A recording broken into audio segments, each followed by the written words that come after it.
আসসালামু আলাইকুম viewers, welcome back to my channel. আজকে আমার রেসিপি মুচমুচে বাঁধাকপির পাকোড়া।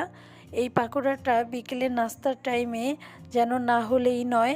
আমার এই রেসিপিটি যদি ভালো লেগে থাকে তাহলে অবশ্যই চ্যানেলটি সাবস্ক্রাইব করবেন এবং একটি লাইক দিয়ে দেবেন। তো চলুন আর কথা না বাড়িয়ে চলে যাই মূল রেসিপিতে। বাঁধাকপির পাকোড়া বানানোর জন্য এখানে আমি বড় সাইজের একটা বাঁধাকপির অর্ধেকটা নিয়ে নিয়েছি, এরকম লম্বা লম্বা করে কেটে নিয়েছি। এই বাঁধাকপিটা আমি একটু লবণ দিয়ে মাখিয়ে রাখবো 10 মিনিটের জন্য। আমি একটু ভালোভাবে লবণটা এই বাঁধাকপির সাথে মাখিয়ে নিচ্ছি। বাঁধাকপিতে লবণ মাখানোর কারণে বাঁধাকপির যে এক্সট্রা পানিটা থাকে সেটা বের হয়ে যাবে এবং এটা অনেক নরম হয়ে আসবে। কপিটা লবণের সাথে ভালোভাবে মেশানো হয়ে গেছে। এখন আমি এটা একটা সাইড করে রেখে দেব। এখন আমি এখানে একটা বাটি নিয়ে নিলাম আর নিয়ে নিলাম বড় একটি ডিম। এই ডিমের সাইজটা আমি বড়টা নিয়েছি, আপনারা যদি ছোটটা নেন তাহলে 2টা ডিম এখানে ব্যবহার করবেন।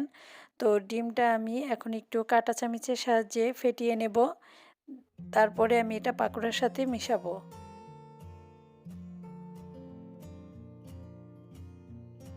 বাঁধাকপির পাকোড়া বানানোর জন্য এখানে আমি 1 কাপ পরিমাণের বেসন নিয়েছি, 1/2 কাপ পরিমাণের চালের গুঁড়া।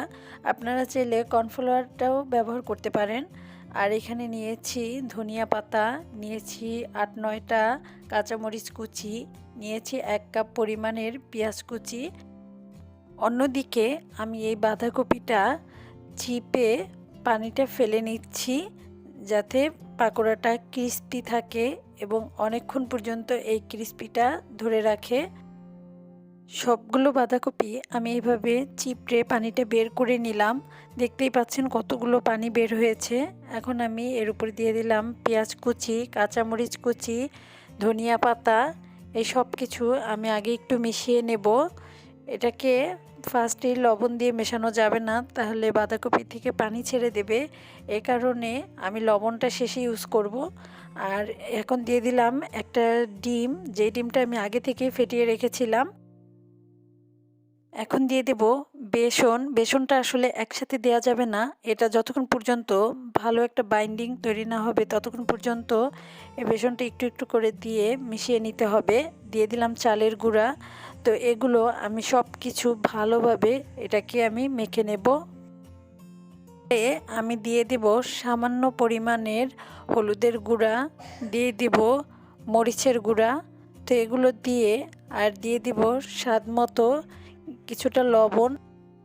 লবণটা বেশি দেওয়া যাবে না, কারণ আগেই বাঁধাকপিতে লবণ দিয়ে মাখিয়ে রেখেছিলাম, যার কারণে লবণটা বেশি হয়ে যাবে।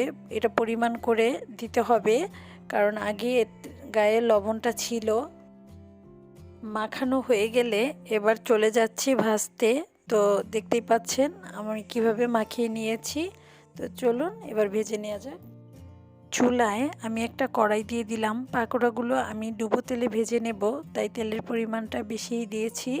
এখন আমি সবগুলো পাকোড়া আস্তে আস্তে দিয়ে নেব। এখন আমি এক সাইড উল্টিয়ে নেব। এটাকে আস্তে আস্তে করে ভাজতে হবে, তা না হলে পুড়ে যাবে, খেতে ভালো লাগবে না। তাই নর্মাল আছে আস্তে আস্তে করে ভেজে নেব। তো আমি এখন আবার একটু উল্টিয়ে দেব। এরকম করে 2-3 বার উল্টে পাল্টে ভেজে নিতে হবে, যাতে সব সাইড সমানভাবে হয়, তা না হলে এক সাইড পুড়ে যাবে আর এক সাইড কাঁচা থেকে যাবে। এ কারণে ভালোভাবে উল্টে পাল্টে ভেজে নিতে হবে। তো দেখতেই পাচ্ছেন আমার পাকোড়াগুলো গোল্ডেন কালার হয়ে আসছে। তো এই পর্যায়ে আমি পাকোড়াগুলো তুলে নেব। এখন আমি পাকোড়াগুলো পরিবেশন করে দেখাচ্ছি। এই তো আমার হয়ে গেল মুচমুচে বাঁধাকপির পাকোড়া। আর আমার এই ভিডিওটি যদি আপনাদের ভালো লেগে থাকে তাহলে অবশ্যই আমার চ্যানেলটি সাবস্ক্রাইব করবেন এবং পাশে থাকা বেল বাটনে ক্লিক করে রাখবেন পরবর্তী নোটিফিকেশন পাওয়ার জন্য। সবাই ভালো থাকবেন, সুস্থ থাকবেন। আল্লাহ হাফেজ।